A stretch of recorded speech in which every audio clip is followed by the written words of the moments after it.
You're listening to the Chronicles of a Gooner, the Arsenal podcast. I'm Martin Tyler, and you're listening to Harry Symeou.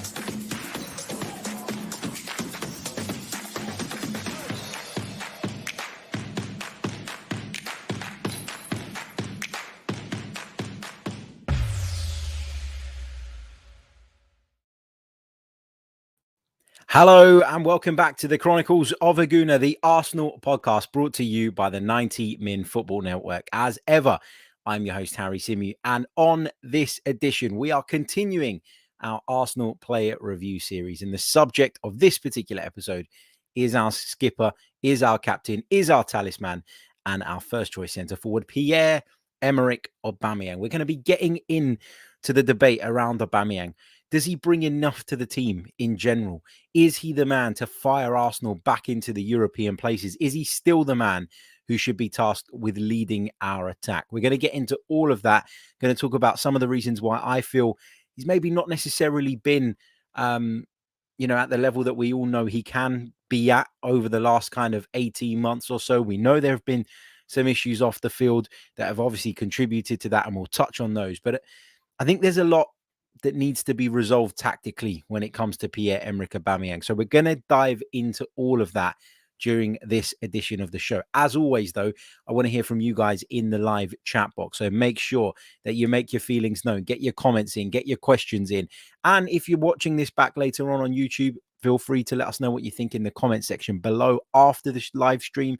Equally, if you're listening via the audio platforms, we'd love to hear from you too. So you can tweet us at Chronicles_AFC.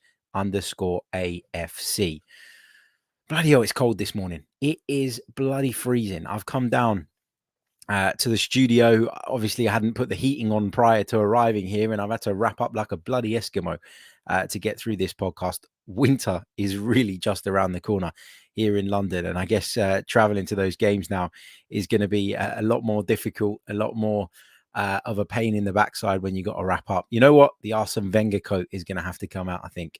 Yes, I've got one of those sleeping bag Arsene Wenger coats. But yeah, let's get into this Pierre-Emerick Aubameyang stuff then without further ado. Now, look, I think all of us can agree that last season, Pierre-Emerick Aubameyang's performances and then subsequent outputs were largely underwhelming. We all knew what he could do, based on his Arsenal career. Prior to that, we all knew that we all know that he does have goals in him. We all know that if you get him in the right positions and you provide him with the right service, he is more often than not going to convert. He is more often than not going to do the business, deliver. And I said it time and time again throughout the course of last season when we maybe weren't getting the maximum out of him for whatever reason, whether that be him playing from the left, be him playing through the middle, whether the team around him was just not getting the ball to him quick enough, whether the service was right, whether the tactics were right. All of that stuff needs to be considered. But for me, as I have said for the last couple of years, Arsenal's relative success, and by that I mean Arsenal's ability to qualify for Europe, get back to something more like a position that you'd expect from a club of Arsenal's stature, is dependent on us getting the maximum, or at least as close to that as possible as we can, out of Pierre-Emerick Aubameyang. He is that important to this Arsenal side. Now, people have made the case over the last year or so that actually he shouldn't be a starter anymore, that Alexander Lacazette is far more rounded in terms of what he brings to the table, in terms of what he brings to the team. And look, it's impossible to deny that when Lacazette has played as a centre forward, players around him have looked better. Saka's looked better for the most part. Emile Smith-Rowe looked better for the most part. Then you think about maybe Martin Odegaard or whoever else you want to put into that mix, Nicola Pepe, whoever it may be. Alexander Lacazette seems to me superior in terms of his hold-up play, in terms of his link-up play, and in terms of the work rate that he gives to the team. But there are a few things that you have to think about when saying that. And first of all, being a complete centre forward is not just about your link-up play or your hold-up play. It's about doing all of those things, but also contributing valuable goals to the cause. And when you consider how much people were kind of waxing lyrical about Alexander Lacazette last season and how sort of superior he was supposedly to Pierre-Emerick Aubameyang, I think when you look at the goal stats or the difference in kind of actual outputs between the two, and remember, Aubameyang missed a lot of football as well.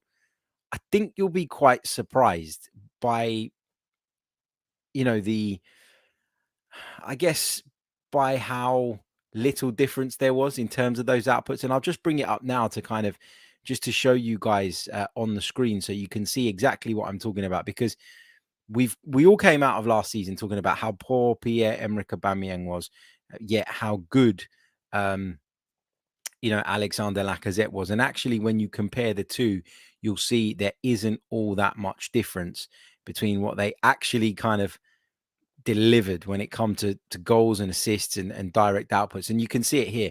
Alexander Lacazette played 31 times for Arsenal in the Premier League. He scored 13 goals. Pierre-Emerick Aubameyang played 29 times, so 2 games less, but only managed 10 goals. So he was 3 goals shy of Alexander Lacazette, but he also provided 1 more assist. Aubameyang provided 3, Lacazette provided 2. So the point I'm trying to make is that even though the narrative or the story that was doing the rounds, or the kind of rhetoric that has been put out by Arsenal fans over the last 12 months, what Aubameyang delivered, despite having malaria, despite having issues when his mum was unwell, despite being dropped from the team at times, for example, when he failed to turn up on time for the North London derby, what you see there is that despite all the obstacles, despite all the hurdles, and despite all the ongoing issues, Pierre-Emerick Aubameyang wasn't far behind Alexander Lacazette at all. And that kind of reinforces the point to me that Pierre-Emerick Aubameyang is still the main man. He's still the one that I would look to in the biggest of moments to deliver me a goal. He's still the one that I would task with leading the line more often than not. But there are elements to his game that just don't work with the team right now. And it's impossible to deny that. I talk constantly about Lacazette's link-up play, hold-up play, the fact that he drops into those deeper little pockets and tries to kind of play one-touch stuff and get people in the game and essentially create that space in behind him for the wingers to run into from out to in. But that's not all you want from your striker. You need more. And I feel like, and I've said it time and time again, we need someone who's a bit of both. We need someone who has that ability to drop into those pockets, but also has the ability to run in behind. Something that Alexander Lacazette just doesn't do, and doesn't do well enough when he does do it, because he doesn't have the pace. He's not that type of player. And if I just share with you guys Pierre-Emerick Aubameyang's heat map this season so far, you'll actually see, and you can see it here just on your right-hand side if you're listening via the audio, if you're watching via the video. Sorry, if you're listening via the audio platforms, don't worry, I'll explain it as best as possible. But you can see that the majority of the positions or the majority of Pierre-Emerick Aubameyang's time is spent in that deep pocket. That position that we know that Lacazette likes to operate in. And the reason Aubameyang operates in that position is because that's what tactically Mikel Arteta is asking him to do. But that is not Pierre-Emerick Aubameyang's game. And I think Mikel Arteta knows that. I think Mikel Arteta appreciates, understands, is aware that in order to play the way he wants to play, he's going to have to ask Pierre-Emerick Aubameyang at times to do things that may become a little bit less naturally to him. We saw him in the Spurs game press. We saw him harry. We saw him hassle. I thought he was fantastic in that game. And he proved that when people call him lazy and they say that he can't be bothered and that he can't press, that was all wrong, because I thought he did that brilliantly that day. I thought he was really, really good in terms of when Arsenal decided to go long, at being a focal point, at winning headers, at being involved, etc., etc. So Pierre-Emerick Aubameyang has shown that he can do those things, but because they don't come naturally to him, because that's not what his game is based on, I question whether you can rely on him to deliver those particular or that particular side of the game week in, week out. Aubameyang wants to run in the channels. Aubameyang wants to be released in that inside left channel receiving the ball, approaching the edge of the penalty area and being able to cut inside onto his right foot. That is what Pierre-Emerick Aubameyang is all about.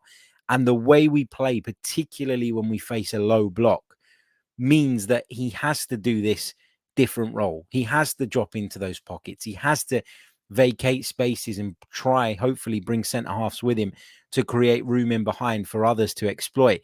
And that is something that will go unnoticed. It's something, as I say, that doesn't look natural to Pierre-Emerick Aubameyang, and therefore people will say, well, he's not playing very well. But it's clear that Mikel Arteta so far this season has been really pleased with what Aubameyang's done in terms of following those instructions, in terms of making sure that he's doing his bit for the team and undertaking the role that is being asked of him. Now, is that Aubameyang's best role? No, it isn't. And I do wonder if we are missing a massive trick here in asking Aubameyang to play in a certain way. You know, you'd have thought that given we gave him that absolutely huge contract, which I'm not saying was wrong, by the way, because can you imagine the uproar from the Arsenal fan base had we not given Pierre-Emerick Aubameyang that contract after he, of course, won us the FA Cup pretty much single-handedly? You know, it would have been carnage. It would have been chaos if the club had allowed him to walk the way that they had done with stars in years gone by. So I don't think it was wrong to give him a new contract, but I think it was something that the club did to appease the fans, something that the club felt they had to do, but the planning looking ahead wasn't done or wasn't done well enough. Because if this was the way that Arsenal always intended to play, then it was clear that Aubameyang would not be that man. You know, it's just not the way he plays the game of football. And you know, we talk a lot about systems, and there are managers, especially now more so than ever, who have a preferred system, have a philosophy, have a style of play, and then recruit players to fit into that rather than the other way around.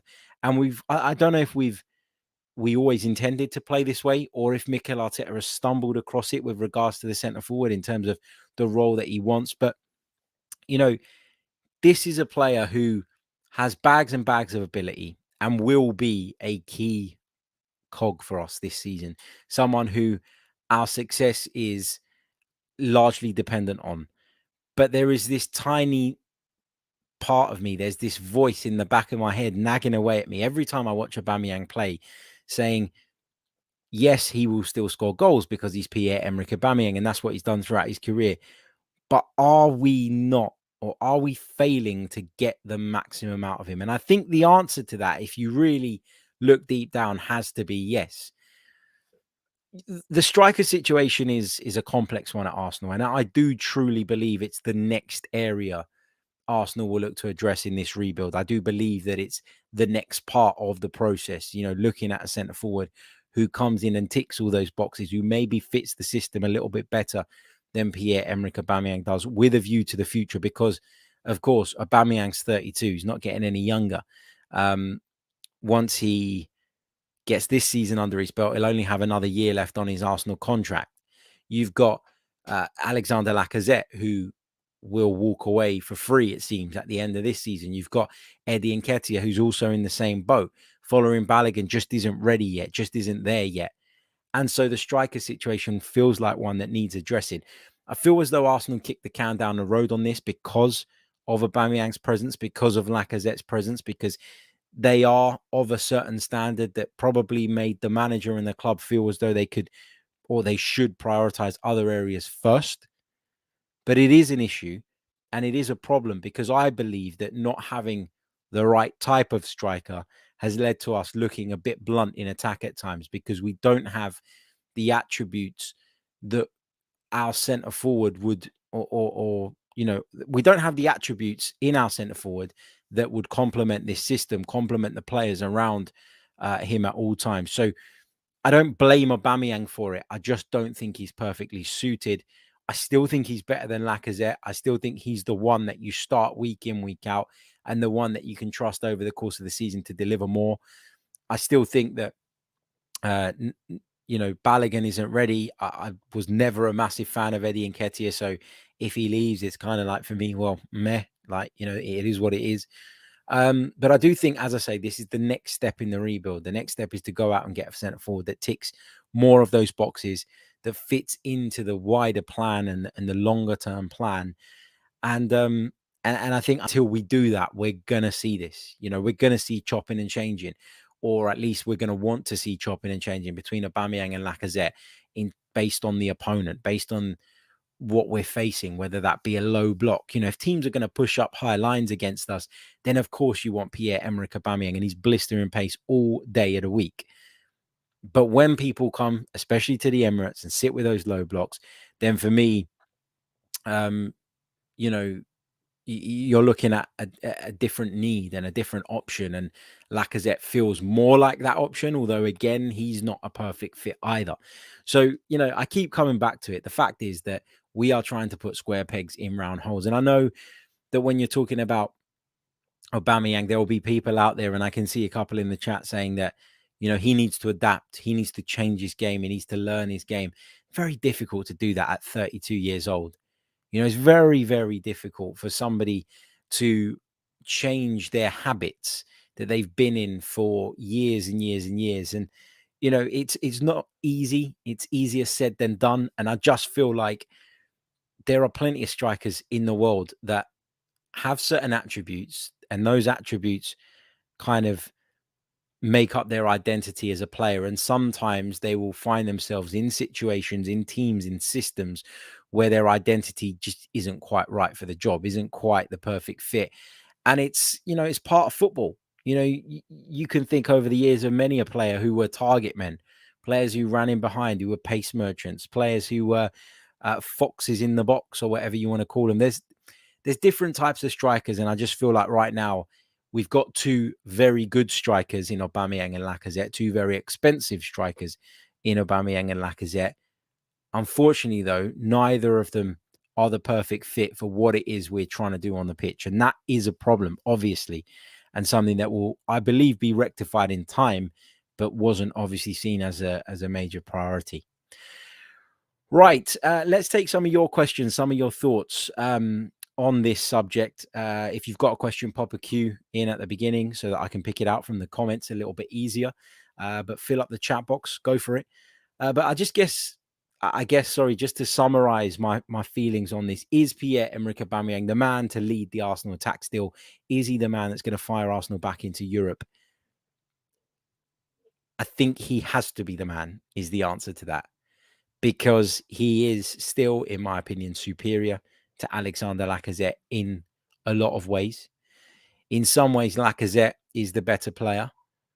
But when you weigh up what they bring to the table overall, and the fact that Aubameyang's the captain, and the fact that he does have that extra pace, he is a more competent finisher, or a more ruthless finisher at least, then for me, he leads this, and he is the one that should start week in, week out. Can Alexander Lacazette be of good use over the course of the season? He absolutely can. Will we need to use him? For sure.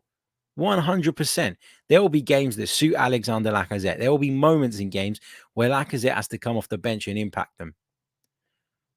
But I still, when I weigh up the pros and cons of both, I still keep, no matter how many times I go around in a circle, coming back to Pierre-Emerick Aubameyang being the one that needs to lead the line for Arsenal. Is there an argument that you could play both of them up front as a traditional, more maybe conventional front two? Yeah, there probably is an argument for that, but it's clearly not something that Mikel Arteta is willing to do or try. Therefore, get out of your head, forget about it. It's clear that our system comprises of a back four right now, a couple of deeper lying midfield players, a number 10, two wingers, and a centre forward. And that is the role that Mikel Arteta, therefore, is going to ask of those two players. Who can do it better? I think, as I say, they both bring different things to the table, but overall, it's still Aubameyang for me. So, yeah, he is the man to lead the front line. Is he the man to lead the front line for years to come? Should he be someone that we're maybe looking to replace come next summer? I think that's fair. I think that's sensible.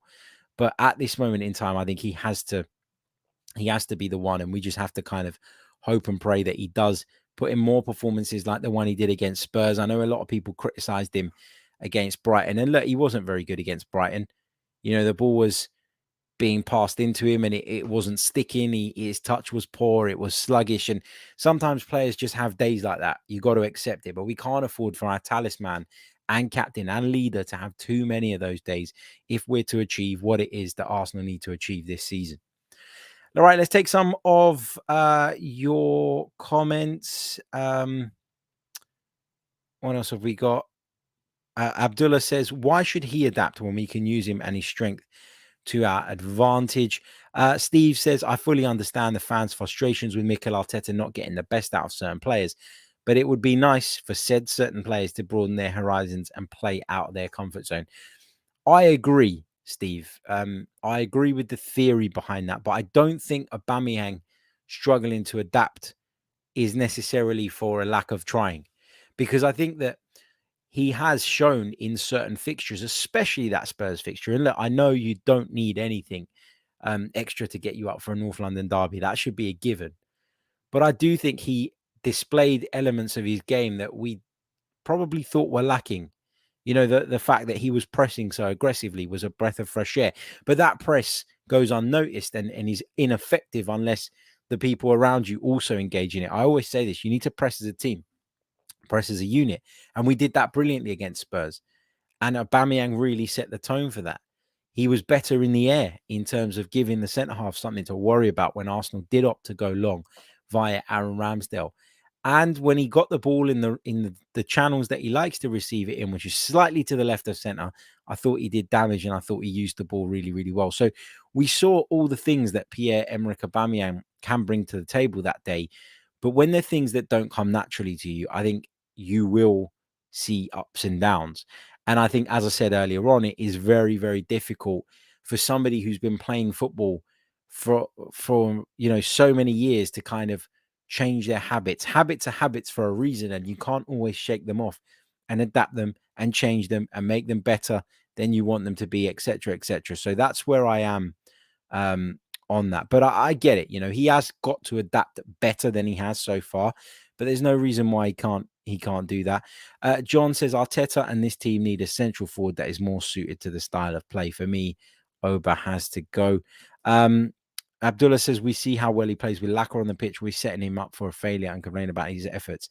How is that right? See, I don't think that we have seen him and Lacazette combine on the pitch as well as their kind of friendship off the field suggests they might. I've got to be honest, people won't like that. People would disagree with that. But I do think that link up between them is a bit of a myth on the pitch. I think they've been very, very good, off the pitch. They're obviously very close pals and they obviously share a lot of interests and get on brilliantly.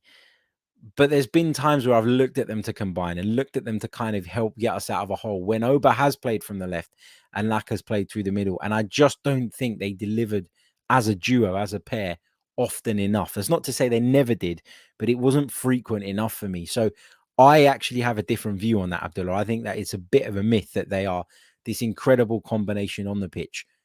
And I think it's a myth that is born out of the fact that they are very, very good mates. Omar says people need to stop blaming Arteta for Aubameyang's decline. Arteta has been playing him up front where most of the fan base have been crying for him to play and he has still been shit. John says, agree with you, Harry. Can't teach an old dog new tricks. He's proven to be outstanding in a system, but it's not in Arteta's system. He is class, has been class, but not for this system. John Daly also asks, do you think we should or could offer Aubameyang to Newcastle? He would keep them up. He would get the wages. He would be the main man again. Spoke about this a little bit yesterday when we were talking about Lacazette potentially moving to the Northeast. I don't think that the Northeast, with all due respect to anyone who's from there, and I've been up there, it's a lovely place, but I don't think it has the same appeals as London for somebody coming from overseas. And I think that it's a very, very hard sell for Newcastle United at this moment in time. I think they will initially target Premier League-based players, but I think Aubameyang is someone that is going to be here until the end of his contract, unless an offer comes in, a sizable offer that Arsenal feel is too good to kind of refuse, and unless, in my opinion, Auba starts being a bit part figure. So maybe that'll be next season. Maybe Arsenal will get a striker in the summer who will lead the line moving forward.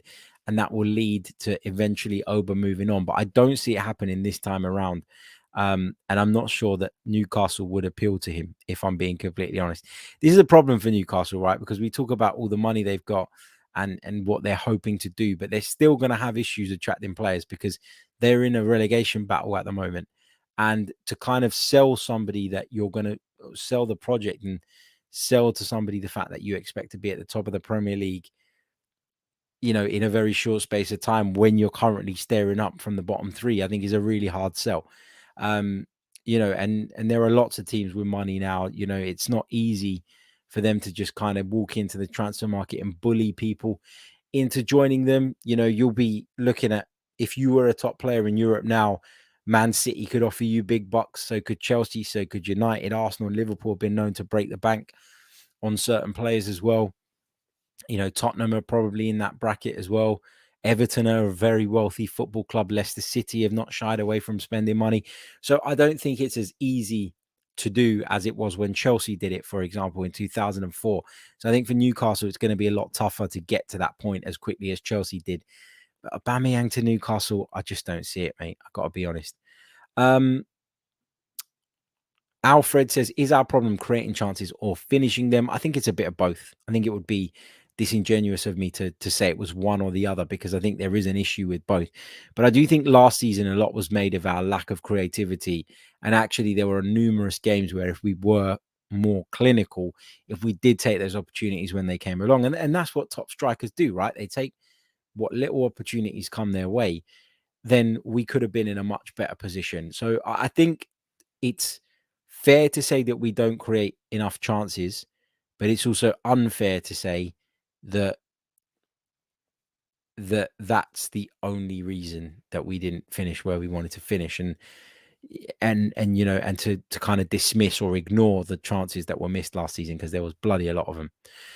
Jid F32 says Auba can't hold the ball up, isn't good at link-up play, can't score from angles, and from some angles and distances. Lacazette can. Isn't as good in the air, isn't as good a captain either. He needs space, so he should play wide.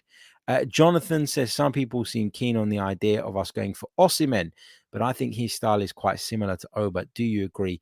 And why do you think Osimhen is doing very well this season? For those of you that don't know, Osimhen currently plays his football for Napoli in Serie A, who are flying high at the top of the division at the moment. They're unbeaten, 100% record, etc., etc. Look, Osimhen is a really, really talented boy, and he's having a great season. He started last season incredibly well, too, but he picked up an injury which then kind of derailed him, and he never really recovered from that to kind of hit the same heights that he did prior. But look, yes, Osimhen can be similar in the way that he is, you know, quick, likes to run in behind, but I also think he gives you a little bit more inside the penalty area in terms of occupying centre halves, turning in tight spaces, getting shots off aerially. I think so. He does give you that little bit more. But look, he's going to be incredibly expensive because Napoli are expected to have a very, very good season in Italy this time around. So I don't think it's one that would be an easy deal to do. I think he can be similar to Aubameyang in that he can run those channels if you ask him to, but I don't think they're that similar, if I'm being completely honest. Khalid says, do you think there are games we can throw Martinelli on the left with ESR as the number 10 and Odegaard as the 8? Yeah, look, I think there will be games where we could probably get away with that. Home games against so-called weaker sides where we're going to have the lion's share of possession. We're not going to be pinned back very much. Then yeah, why not? Why not? Something that we could see a little bit later on. Josh Hunter says, I would like to see Auba spin off defenders with the ball and have a shot now and then because he's still explosive to some extent. Thoughts? Yeah, agreed. And that's one of the frustrations I've had with Aubameyang, is that he's looked quite reluctant to do things like that, to show that explosion. And I think he showed it in the North London derby in various moments and really kind of reminded everybody of what it is that he can do. But it doesn't happen often enough. It hasn't been happening often enough for the best part of 18 months now. But as I say, when you look at the alternatives that Mikel Arteta has at his disposal, and you consider the fact that we haven't got to that part of the rebuild yet where we're going to bring in another striker, I think you have to be fair and you have to say that he remains the biggest goal threat that we have. And it's as simple as that. Let's see what else we've got. Big hello to Christoph as well, who's joining us in the live chat, as is Paul Nell. I hope you guys are all good. Make sure, just before we wrap up, that you do hit the like button if you haven't done so already. It really, really helps the channel when you smash the like button. It means the absolute world to me, and it gets the video out to more and more people. So please do hit the like button. As I say, if you haven't done so already, make sure you're subscribed to the channel if you are new. Also, if you want to go on further and support me to bring you more daily Arsenal football related content, you can do so by clicking on the link in the description and signing up to become a member. We will be back later on today with the second edition of the podcast, the second live stream coming your way. Until then, take care of yourselves, enjoy the rest of your afternoon, and I will catch you all later. Goodbye.